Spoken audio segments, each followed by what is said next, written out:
السلام عليكم لي فان دو لا باج فيسبوك et la chaîne يوتيوب une pause gourmande avec اسماء. اليوم ان شاء الله جيتكم كما العاده بوصفه من وصفاتي، وصفه كتير لذيذه وبنينه. نتمنى انكم تجربوها وتتبعوا معايا طريقه التقديم، واللي هي وصفه صينيه البطاطا مع اللحمه في الفرن على طريقتي اكيد. ان غراتان بوم دو تير اي فيون دو فور. صدقوني يعني وصفه كتير لذيذه وبنينه وسهله، ويعني مع هذيك البطاطا يعني طيب تكون خضره، والطيب يطيب فوقها هذاك اللحم، يعني يطلق لو جو تاعو، وديك البطاطا تشرب هذاك لو جو. صدقوني وصفه لذيذه وكتير بنينه وسهله وسريعه في نفس الوقت.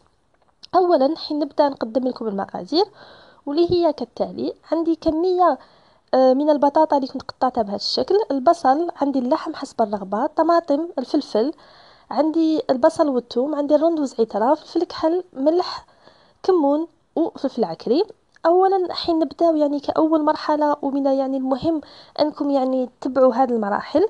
اولا خديت هذاك البصل تاعي اللي كنت قطعته شرائح بهذا الشكل، لازم يعني يكونوا الشرائح شويه رقاق، ملحته، درت له فلفل كحل اكيد. من بعد نضيف له رشه من الكمون مع رشه من البابريكا ولا فلفل عكري، اللي يحب الحار يدير فلفل حار، واكيد التوابل ترجع لكم، يعني انا عطيت لكم طريقتي اللي نفضل ندير بها. من بعد ضفت له ملعقه صغيره مملوءه من الزبده، وقمت يعني يعني بخلطه بيدي بهذا الشكل، وفي نفس الوقت يعني راني نضغط عليه، نعبز عليه كما نقولوا باش يطلق هذاك الماء تاعو. من بعد الوقت اللي نكملوا حنايا فيه الوصفه تاعنا يكون دبال وطلق الماء. يعني من المهم انكم تسبقوا تبلوا البصل تاعكم بهذه الطريقه، وضعته على جنب.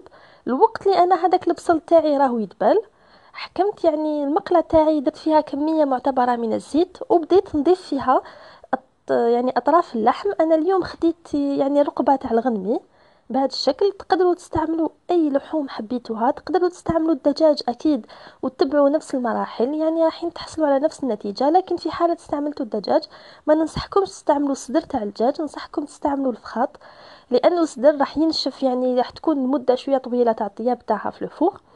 كيما راكم تشوفوا معايا، من بعد ما تحمر هذاك اللحم تاعي من الجوانب كامل وخدا يوم تخي بال كولور دوغي، كيما شفتوا كنت ما ضفتلو حتى توابل، ما ضفتلوش الماء. علاش ما نضيفولوش الماء؟ لانه في حال ضفنا له الماء راح الملح عفوا، راح يطلق الماء تاعو وما راحش يتحمرنا بهذه الطريقه. من بعد ما تحمر كيما شفتوا ضفت له كميه المقادير الاخرى، واللي هي عباره عن حبيبه بصل كنت قطعتها، عباره عن زوج سنات ثوم، رند وزعتره، ملح وفلفل كحل. وهنا توابل ترجع لكم، انا فضلت اني ندير لها الملح وفلفل الكحل، تقدروا تضيفوا لها تاني كرشه من الكمون اللي يحب ذوق الكمون. وكملت قليتها يعني بهذا الشكل لمدة يعني دقيقة ولا 2 برك، الوقت اللي هذاك البصل تاعنا خدا اللون الذهبي اللي نحوس عليه. ونستمر في يعني تقليب هذوك اطراف اللحم قد ما خداو لنا يعني التحميره هذه، قد ما راح يجيونا بنان في الاخير. من بعدها خليته كما قلت لكم تقلى مع هذاك البصل تاعو لبضع دقائق. في هذه المرحله راح نضيف له ما يعادل 2 معالق كبار ولا 2 مغارف كبار تاع معجون طماطم ولا لا طوماط كونسونطري.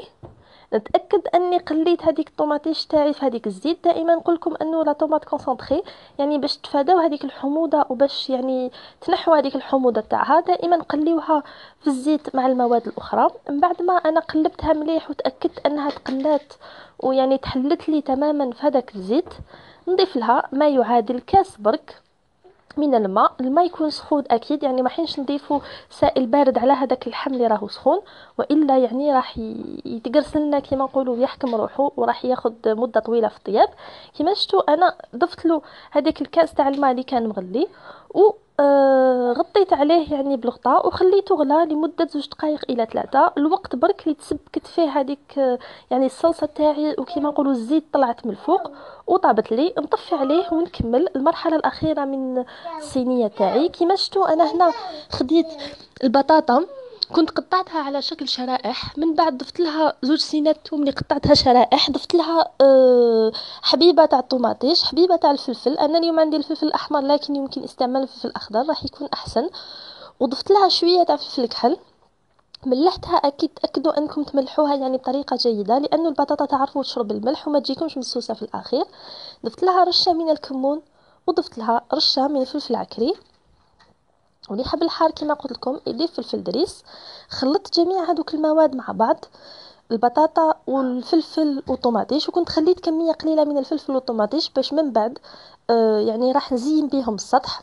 من بعد ما وجدوا كامل المكونات تاعي، نبدا اولا نحط نصف كميه البصل في قاع تاع يعني الصينيه تاعي اللي تدخل الفوخ. كيما شفتوا هذاك البصل راهو تلقى الماء تاعو ودبال، يعني كيما نقولوا بدا يطيب بغير بهذاك الملح تاعو. من بعد نحط البطاطا، خليت البطاطا مع الفلفل مع الطوماطيش نحطوهم خضوره كيما راكم تشوفوا.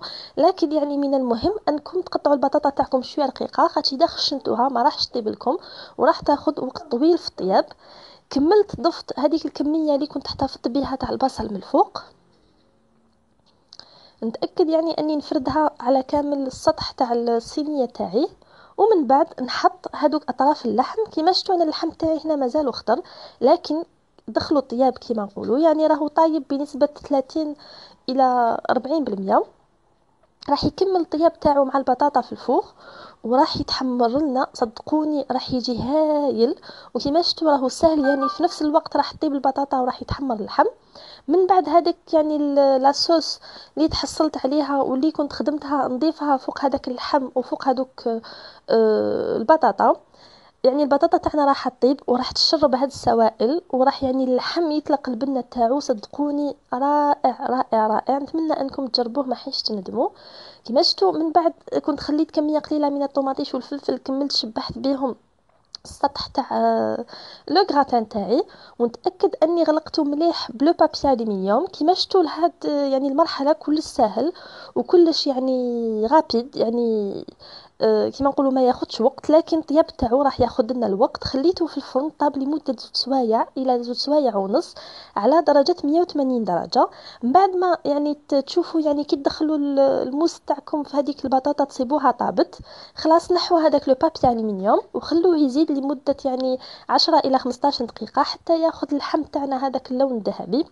صدقوني وصفة رائعة رائعة رائعة، نتمنى انكم تجربوها وراح نقدم لها لكم في صحن التقديم. ويعني تشوفوا هذاك اللحم تاعي يذوب في اللحم وهذيك في الفم عفوا، وهذيك البطاطا يعني طيبة دايبة ومتجمرة. يعني دائما نقول لكم ما تخلوش بزاف الماء في الطياب تاعكم، تجمروه. يعني السر البنه تاع الطياب انه يكون متجمر ولا انه يعني يشرب كامل هذاك الماء تاعو. يعني انا نحيت له هذاك لو بابي الومنيوم وخليته مده هذيك 4 ساعات حمر وتشرب، وهذاك الماء يعني تبخر كليا. كيما راكم تشوفوا راني نقدمه لكم قدامكم. صدقوني رائع، يعني قد ما نقول لكم رائع ما حين صدقوني لازم تجربوه ومتاكده انه راح يعجبكم. واللي ما عندهاش اللحم ولا ما تفضلش اللحم تقدر استعمال الدجاج وتتبع نفس الخطوات، يعني ما تبدل حتى حاجه. لكن يعني في حالة البطاطا تاعها كانت مازال ما طابتش، تنحي هذاك الدجاج من بعد ما يعني يتحمر شوية، تنحيه تعاود تخلي البطاطا طيب وتعاود تردو في الاخير باش يتحمر لها برك من الفوق. كيما شفتوا اللحم تاعي يذوب في الفم يعني طايب، والبطاطا هذيك تانيك دايبه كيما نقولوا زبده. وصفه يعني ما شاء الله ومثاليه للصيف، مثاليه يعني الاولاد حين يحبوها، الكبار حين يحبوها، وسهله وخفيفه وظريفه. يعني تقدموها مع سلطه وشويه خبز، يعني ان غوبا بارفي. هذيك الوصفه تاعي واجده، نتمنى يا رب انكم تجربوها وتساندوني. وما تنساوش يعني تخلوا لي دي كومونتير، بارطاجي لا فيديو، يعني ديروا ان جيم، ما يعني تفاعلوا شويه معايا باش انا نقدر نمد لكم المزيد والمزيد. وانا نقول لكم السلام عليكم الى الوصفه القادمه ان شاء الله. دعواتكم، شكرا.